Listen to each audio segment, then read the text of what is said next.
recordatorio nos está diciendo, para que nos pongamos un poco en el contexto, que Dios ya había establecido el momento cuando se llevaría a Elías. Todos sabemos que Elías fue un gran profeta que no murió, y no murió porque Dios se lo llevó en un, como dice aquí, en un torbellino, en un carro de fuego, lo levantó y desapareció. Pero antes de que eso ocurriera, Dios le había dicho a Elías que tenía que hacer algunas cositas que le quedaban por hacer. Y una de ellas era llamar a Eliseo. Eliseo era pues un hombre de campo, alguien que tenía seguramente cultivos y que se dedicaba pues a las labores sencillas, podríamos decir, de lo que es la labranza, las siembras y cosechas, en fin, ya sabemos lo que es la labor del campo. Pero Dios le había dicho a Elías que le buscara a Eliseo y le dijera, o más o menos le dejara ver. Elías era una persona de pocas palabras, pero le dejó por lo menos saber que Dios le estaba llamando. Y Eliseo lo dejó todo y se marchó con Elías. Y aquí los encontramos juntos. Dice que Elías venía con Eliseo de Gilgal. Vamos a pararnos porque vamos a recorrer en esta historia, en esta lectura de Segunda de Reyes, vamos a hacer un recorrido profético juntamente con Elías y con Eliseo. Eliseo apenas estaba comenzando a servir a Dios. No tenía experiencia. Estaba simplemente tomando nota, viendo a Elías, escuchando a Elías, viendo cómo Dios le hablaba a Elías, cuando él no tenía ninguna experiencia en este sentido. Repito, era un hombre sencillo, de campo, que eso sí estaba disponible, estaba dispuesto para aprender lo que fuera necesario. Entonces, antes de que Elías se marchara definitivamente, lo que va a hacer es un recorrido profético junto con Eliseo, para que Eliseo tome nota y también para dejar para todos nosotros, los creyentes, dejarnos información espiritual, de valores, de principios establecidos por Dios, para que también todos nosotros podamos entrar en el llamado de Dios a cumplir su voluntad y a poder realizar lo que sea necesario para cumplir el propósito de Dios por el cual estamos aquí. Por eso es importante para todos nosotros. No era solo una cuestión de Elías y Eliseo, era una enseñanza que Dios quiso que quedara registrada para que cualquiera a lo largo de la historia pudiera valerse de esos valores y de esos principios. Los vamos a ir desgranando, ¿no? Bien, lo primero que encontramos, y vamos a recorrer 4 espacios, 4 lugares. El primero era Gilgal. Gilgal aparece varias veces en las Escrituras, creo que casi unas 30 veces aparece a lo largo de todo el Antiguo Testamento. ¿Qué hacían en Gilgal? ¿Por qué comienza el recorrido ahí? El recorrido comienza en Gilgal porque fue allí donde se acabó el éxodo. El pueblo de Israel había salido de Egipto de muchos años de esclavitud con una mentalidad de sujeción a las normas, leyes, aunque a veces eran injustas, inmorales, paganas de Egipto. Y ya sabemos que el faraón en Egipto era dueño y señor de la vida de la gente. Y ellos además habían sido esclavizados. Así que cuando llegan a Gilgal, que es el último punto de todo ese recorrido del Éxodo, el pueblo de Israel está en condiciones de iniciar algo nuevo, que iba a ser la conquista de la tierra prometida, el lugar que Dios les había concedido para que pudieran vivir como ciudadanos libres. Por supuesto, bajo la guía y la dirección de Dios, para poder disfrutar de esas bendiciones y de todo lo que Dios ya de antemano había preparado para ellos. Así que fue en Gilgal donde Josué mandó que el pueblo levantara un monumento de 12 piedras representando a las 12 tribus de Israel para que quedara constancia de que su cautiverio y su travesía por el desierto había acabado y que ahora tenían la oportunidad de entrar en la tierra prometida. Todos nosotros tenemos que llegar a ese punto, al punto de darnos cuenta de que tenemos un Dios libertador.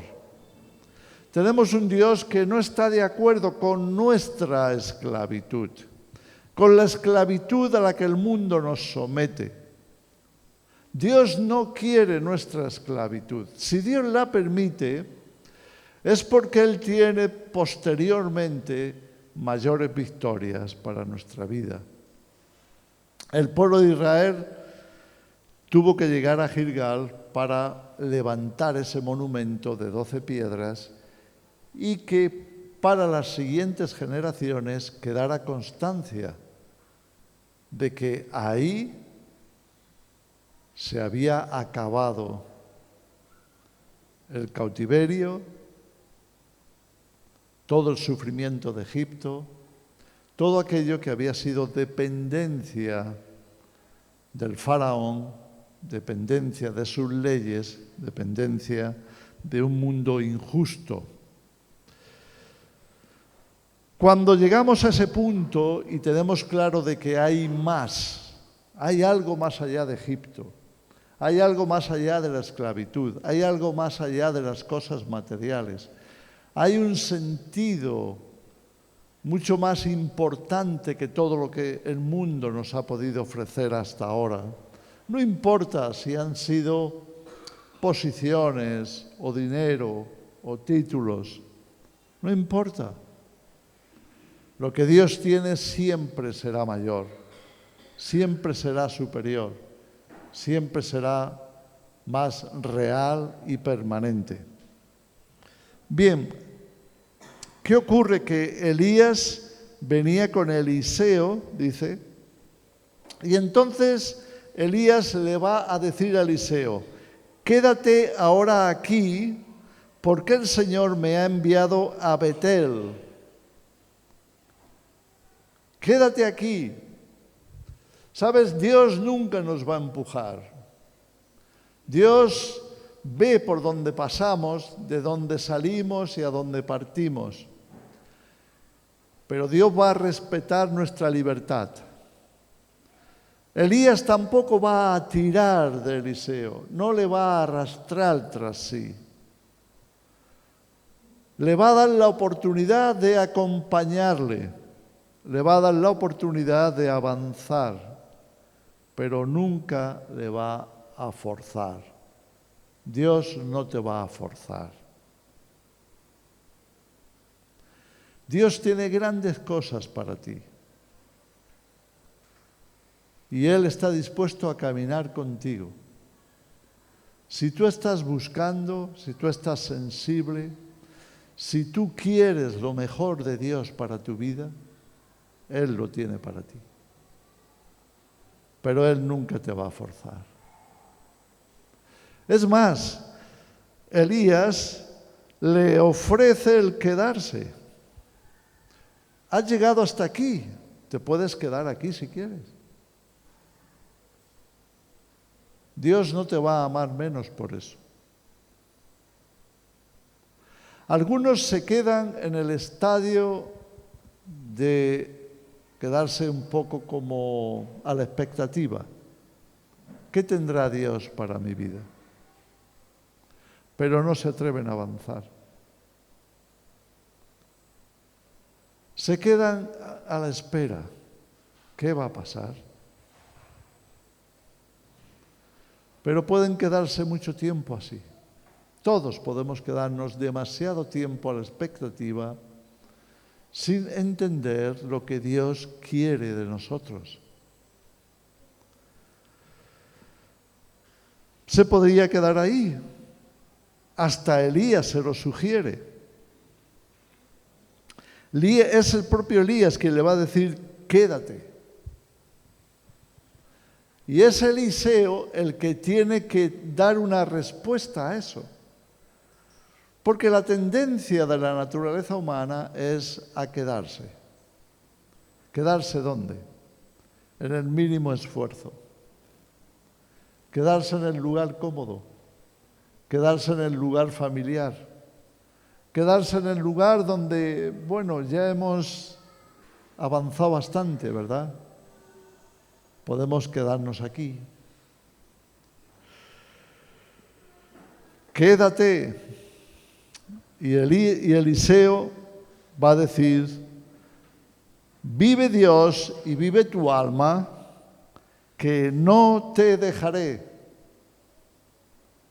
Yo no me quedo aquí. Si hay más sitios a donde ir, yo iré. Si tú vas, yo voy contigo. No te voy a dejar de ninguna manera.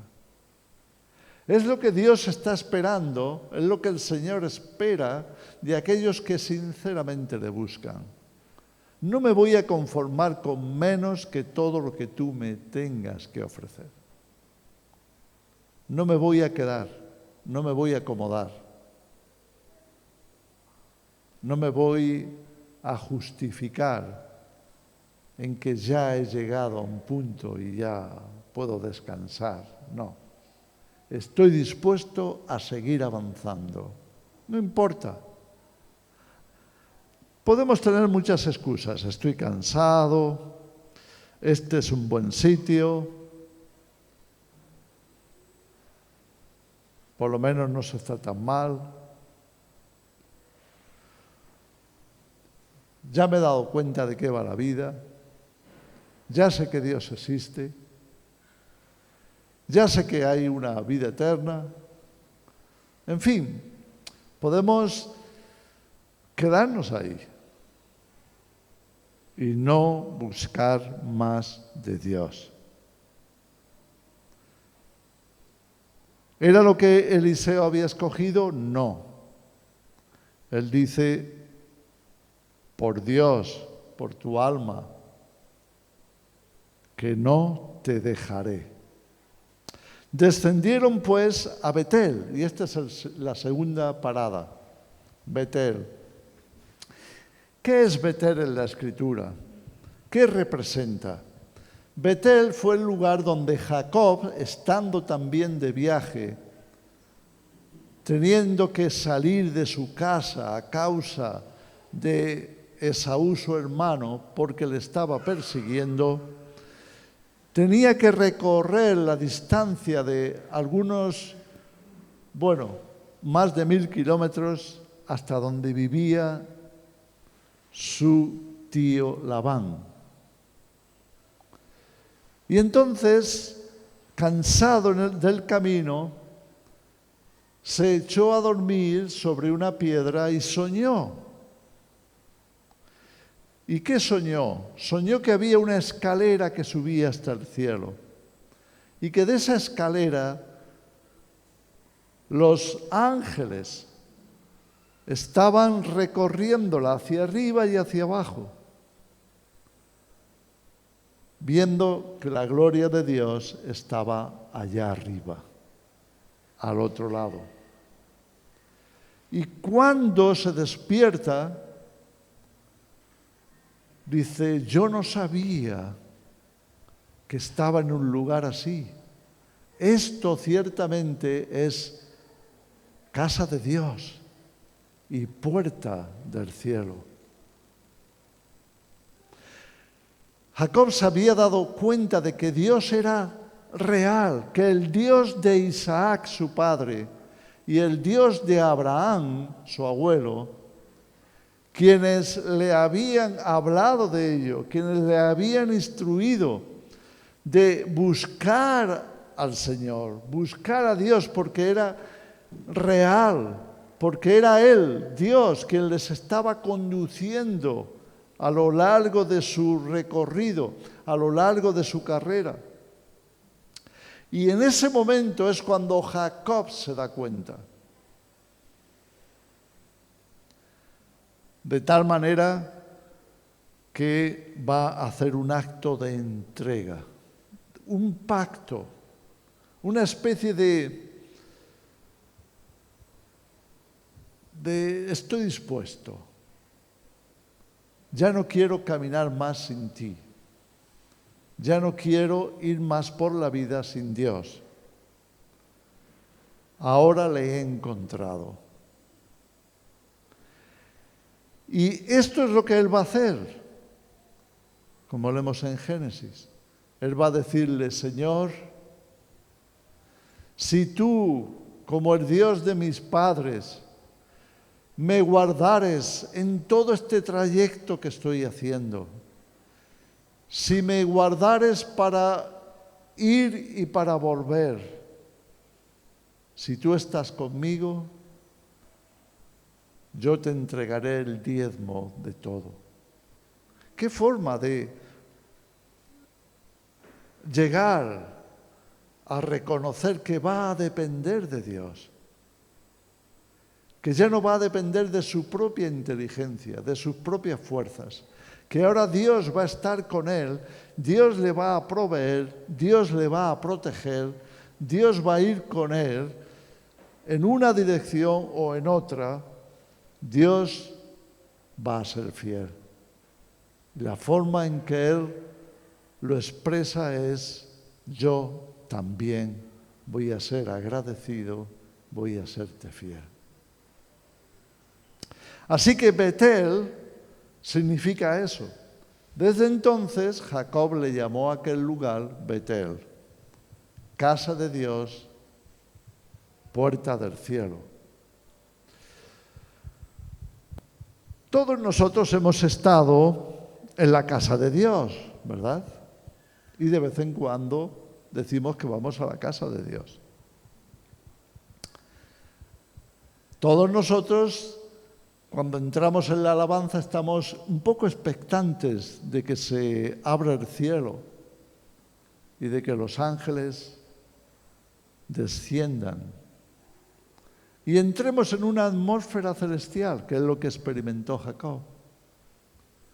Todos nosotros disfrutamos de esos momentos de gloria, cuando nos envuelve la adoración, cuando nos parece que el cielo se ha abierto ante nosotros y experimentamos el sabor de la bondad de Dios, en la fragancia celestial. Así que podemos entender el recorrido, porque Dios nos va a dar la oportunidad de saborear su gloria, de una forma u otra. Dios nos va a, de gracia, bendecir de esa forma. Vamos a sentir que estamos en Betel, que estamos en la casa de Dios, que estamos en la puerta del cielo.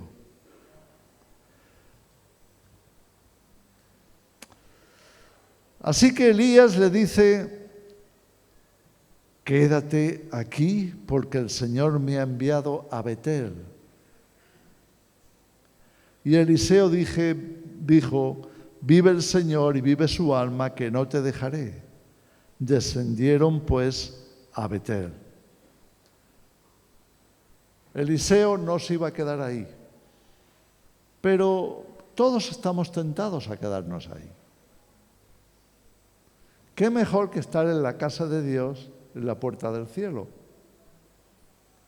Pero Jacob sabía que no se podía quedar ahí. Tenía que avanzar con Dios. Y Eliseo, aunque Elías le dice, quédate, dice, no, yo sigo hacia adelante. Yo quiero más de Dios. ¿Sabes que hay muchos creyentes que disfrutan de verdad de estar en la congregación, estar reunidos, alabar y bendecir a Dios, disfrutar de lo que se ofrece en estos momentos de exposición, de bendición, pero solo llegan hasta ahí? Después regresan a su vida, a su casa, a su trabajo, y es como si hubiera una especie de desconexión. Una cosa es el domingo por la mañana o por la tarde, dependiendo de cuál sea el horario del culto, y otra cosa es el resto de la semana. Y hacen una especie de alto en el camino de su vida ajetreada, simplemente para entrar en la casa de Dios y saborear la cercanía del cielo. Pero se quedan ahí. Y muchas veces hay frustración. Y muchas veces hay una sensación de, pero esto es todo lo que Dios tiene para mí. Y no se dan cuenta de que sencillamente se han parado. Su vida espiritual se ha estancado. No tienen tiempo. El mundo les demanda. No pueden avanzar mucho más. Están cansados. Están en un sistema que les sigue esclavizando.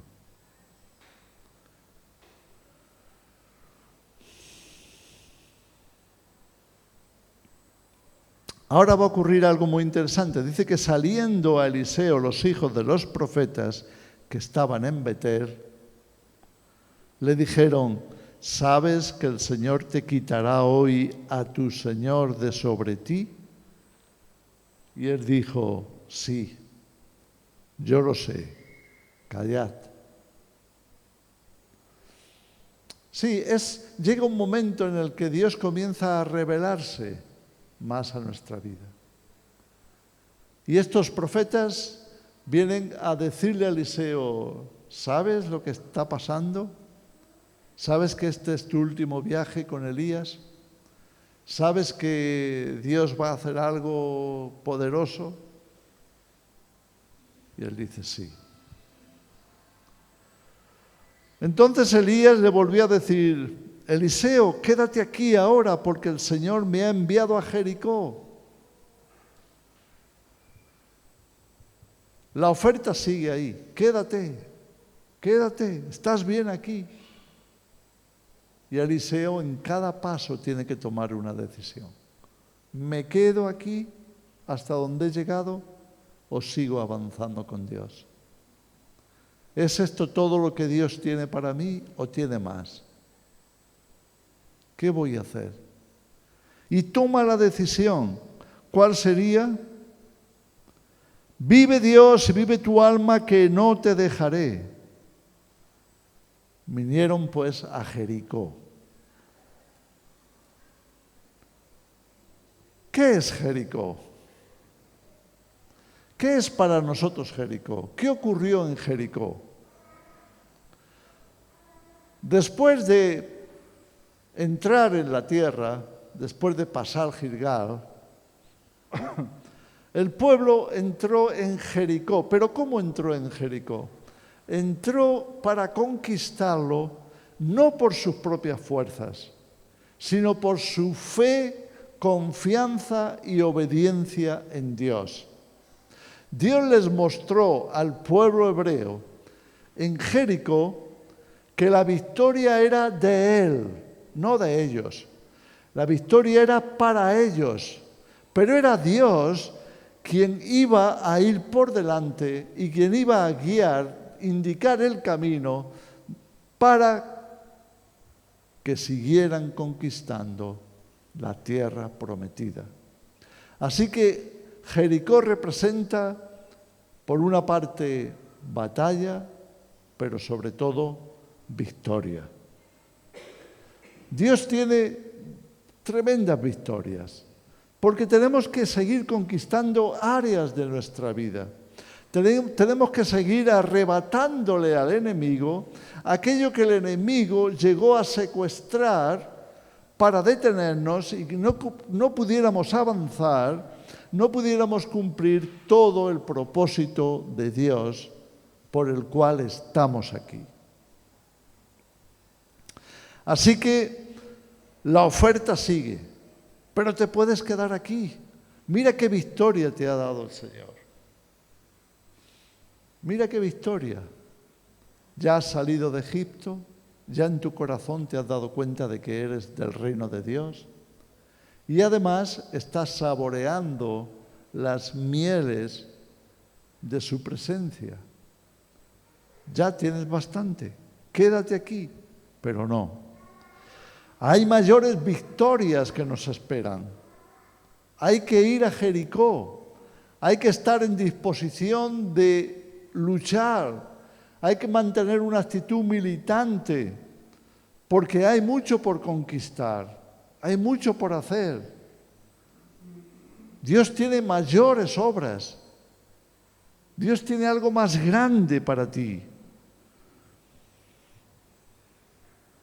Vinieron pues a Jericó y se acercaron a Eliseo los hijos de los profetas que estaban en Jericó y le dijeron: ¿sabes que el Señor te quitará hoy a tu señor de sobre ti? Él respondió: sí, yo lo sé, callad. Dios estaba hablando a todos los profetas allá donde iban, también como para dejar claro que su presencia estaba allí. En cada punto del camino tenemos que entender que no vamos a ir solos, que el Señor estará allí, que a donde vayamos, aunque no sepamos lo que nos aguarda, podemos tener la seguridad de que Dios va a estar allí. Porque muchas veces los cambios nos van a dar mucho miedo. Podemos entrar en pánico. ¿Cómo es que vamos ahora a cambiarnos? Más cuando la cosa está bien y lo estamos disfrutando. ¿Cómo es que tenemos que ahora avanzar? ¿A dónde vamos? El miedo a lo desconocido muchas veces nos atrapa. Nos deja la sensación de que, ¿y si nos va mal? Es algo así como decir, ¿y si Dios no va con nosotros? ¿O si Dios no está allí, qué hacemos? Pero si Dios te está guiando, Dios estará allí.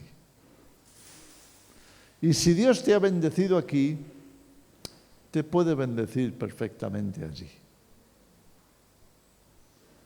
Si tú estás siguiendo la voluntad de Dios, detrás de cada decisión que hagas para Él, pensando en Él, pensando en su reino, pensando en ti, en el buen sentido, pensando en que tú quieres más de Dios, pensando en que tú quieres experimentar más triunfos, mayores victorias, porque tú quieres crecer, tú no te quieres conformar, tú estás buscando estar más cerca de Dios, más lleno de Él, de su sabiduría, de su gracia, de su bondad. Tú quieres más. Entonces no te detengas, porque Dios te estará esperando en Jericó. Y allí te dará la victoria. ¿Sabes qué pasó en Jericó en la vida de Jesús? Lo leemos en el Evangelio. También se nos narran dos grandes victorias que Dios tiene para todos nosotros. La primera de ellas fue el encuentro de Jesús en Jericó con Zaqueo. ¿Te acuerdas de quién era Zaqueo? Un hombre bajito, un recaudador de impuestos, un hombre rico, seguramente con mucho remordimiento también. Porque el Imperio Romano, cuando mandaba a los recaudadores, como el César no les iba a pagar a ellos, le daban autorización para pedir no solamente el impuesto del imperio, sino añadir, agregar a esa demanda dinero de su salario. Así que ellos se ponían su salario. Y claro, muchas veces se pasaban y se convertían en una carga para el pueblo, estos recaudadores. Y claro, se hacían ricos. Y seguramente este hombre quería conocer a Jesús porque él no estaba muy feliz con su propia vida. Él necesitaba conocer a alguien que le aliviara, que le mostrara un camino para salir de ese tipo de actitud, de ese tipo de trabajo o de forma de vivir. ¿Y qué va a pasar? Aquel hombre sube a un árbol porque la multitud no le deja verlo a Jesús. Y cuando Jesús pasa por debajo, enseguida se va a dar cuenta y allí mismo va a tener un encuentro con Dios. Jesús le va a llamar por su nombre, Zaqueo. Baja, ve a tu casa y prepara, porque yo quiero posar hoy contigo. Y aquel hombre sale disparado, nos podemos imaginar, con sus cortas piernas. Sale todo lo rápido que puede, llega a su casa y prepara un festín. Y Jesús es invitado con sus discípulos. Y podemos imaginarnos las conversaciones, pero Jesús estaba centrado en algo, en traer a la vida de Zaqueo ese alivio que él necesitaba. Y Zaqueo le escuchó y lo recibió. ¿Cómo sabemos que lo recibió? Por las palabras de Zaqueo. ¿Te acuerdas lo que le dijo Zaqueo a Jesús? Señor, voy a dar la mitad de mis bienes. Y si en algo voy a revisar mis cuentas, si me he aprovechado de alguien, se lo voy a devolver cuadruplicado.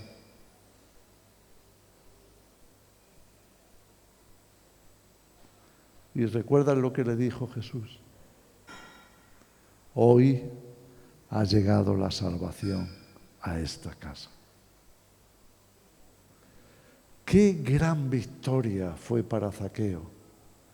Ahí derrotó la codicia, ahí derrotó muchos males, la envidia seguramente.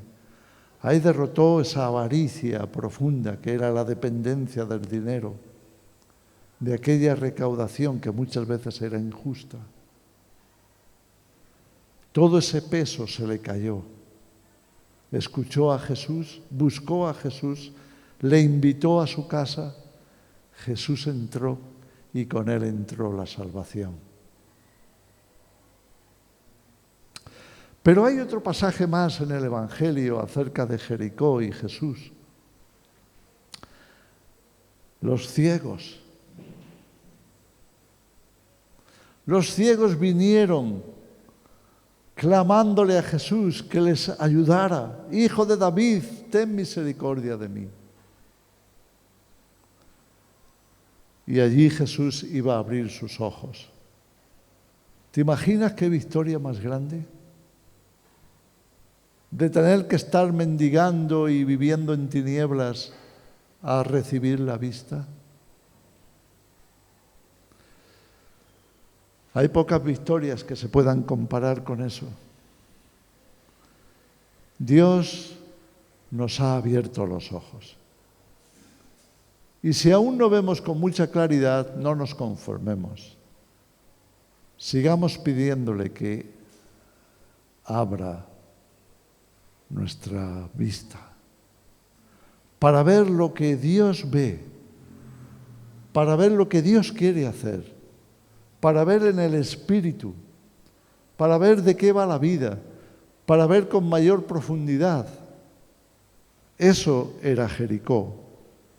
Victorias, victorias para tu vida.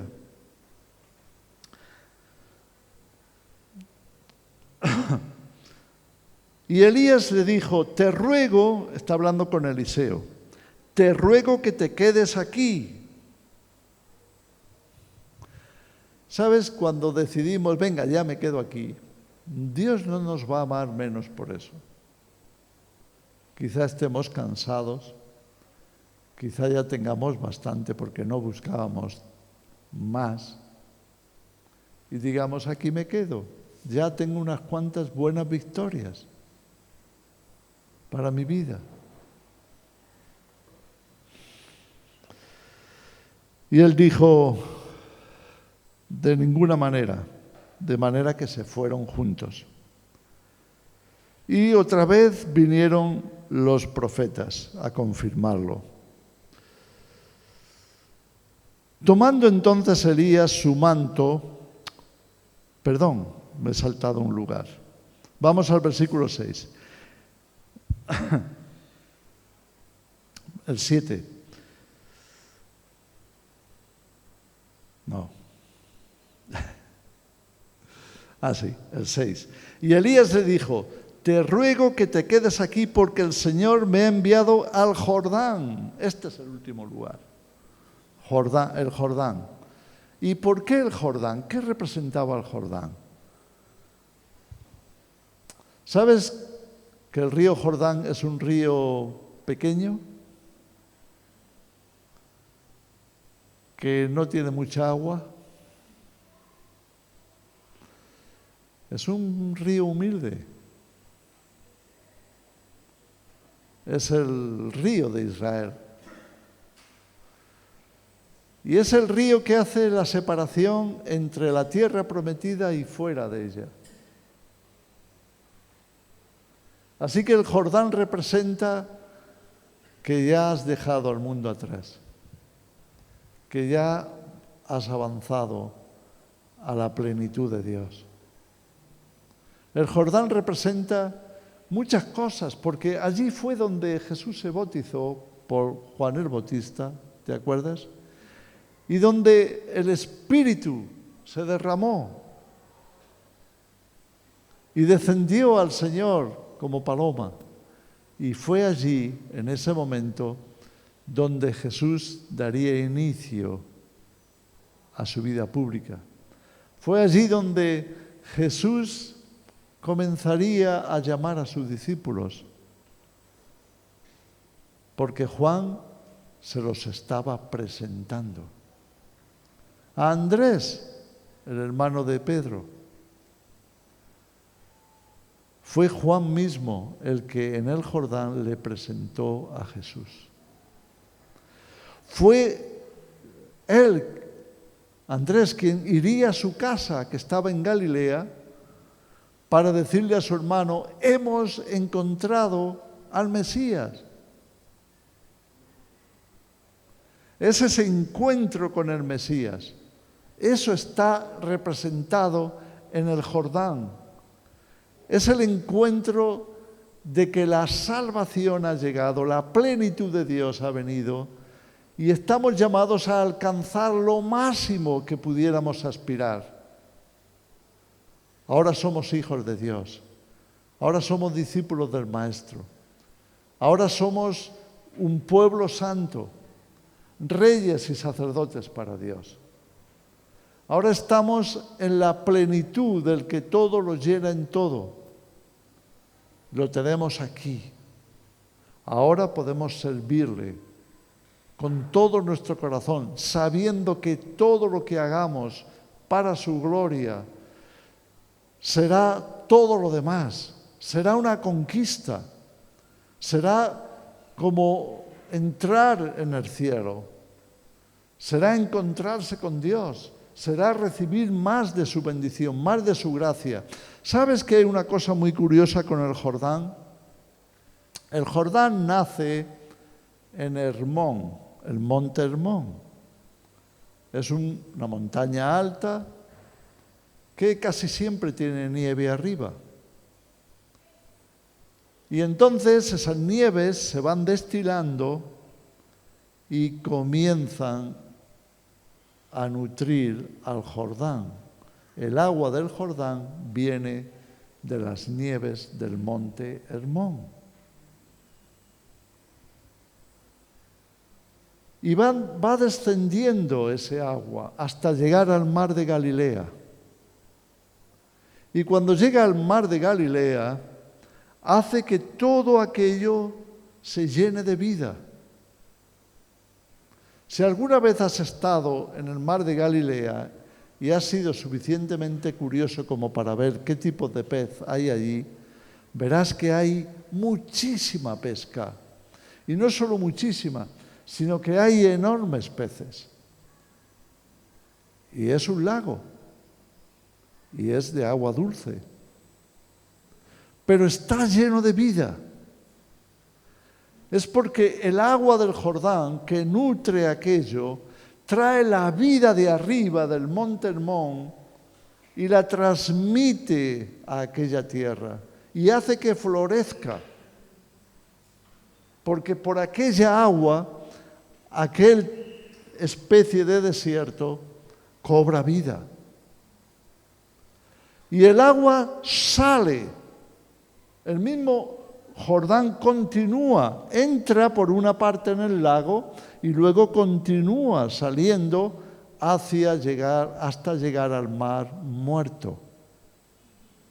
¿Y sabes por qué se llama mar muerto? Porque no hay vida. Y no hay vida porque el agua se estanca. Ya no sigue adelante, el río muere ahí. Ya no avanza. Y creo que Dios nos transmite a todos nosotros también ese principio.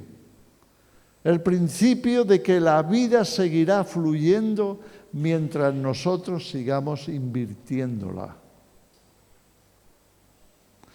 Tu conocimiento seguirá creciendo si tú lo sigues comunicando.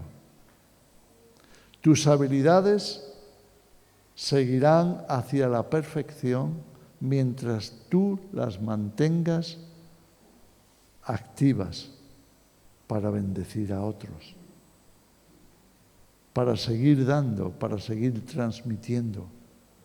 Cuando dejes de hacerlo, estarás en el mar muerto. Te habrás estancado y en el mar muerto no hay nada de vida, ni alrededor del mar muerto, ni dentro de sus aguas. Porque las aguas dejaron de dar vida. Vamos a dejarlo aquí.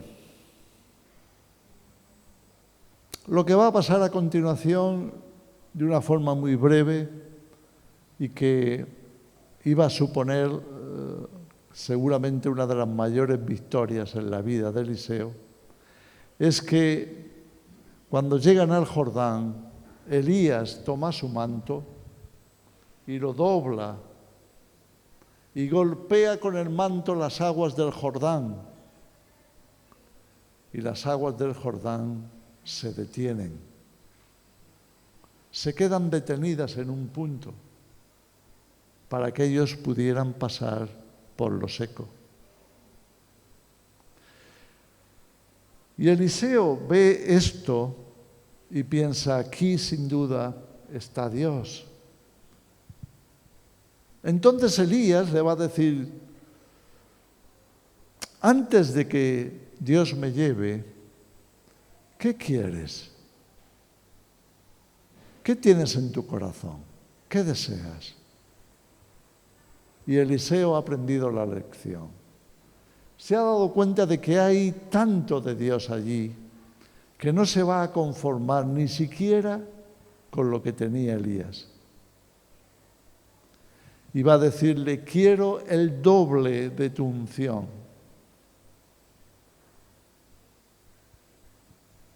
Eliseo ha aprendido que cuando estás delante de Dios, no seas tan miserable pidiendo. Atrévete a pedirle todo lo que hay en tu corazón. No para tener un mejor coche, una mansión. No, estamos hablando de otras cosas. Estamos hablando de ser más útil a la causa de Cristo. Tener más del poder de Dios. Tener más conocimiento de Él, más sabiduría, más autoridad. Tener más de Dios. Amén. ¿Podemos hacer una oración por eso? Por supuesto, Eliseo lo recibió.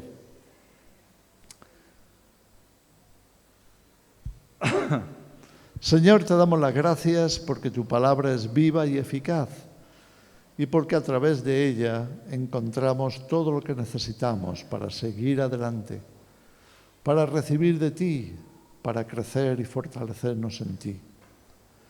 Ayúdanos, Señor, ayúdanos a seguir avanzando, a no quedarnos estancados.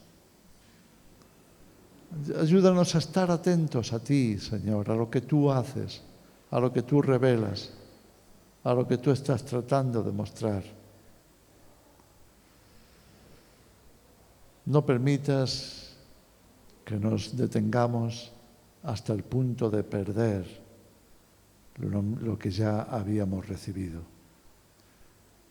Ayúdanos a seguir dando, transmitiendo, bendiciendo, hasta alcanzar todo lo que tú tienes para nosotros. En el nombre de Jesús. Amén, amén. Bien, vamos a ponernos de pie, por favor.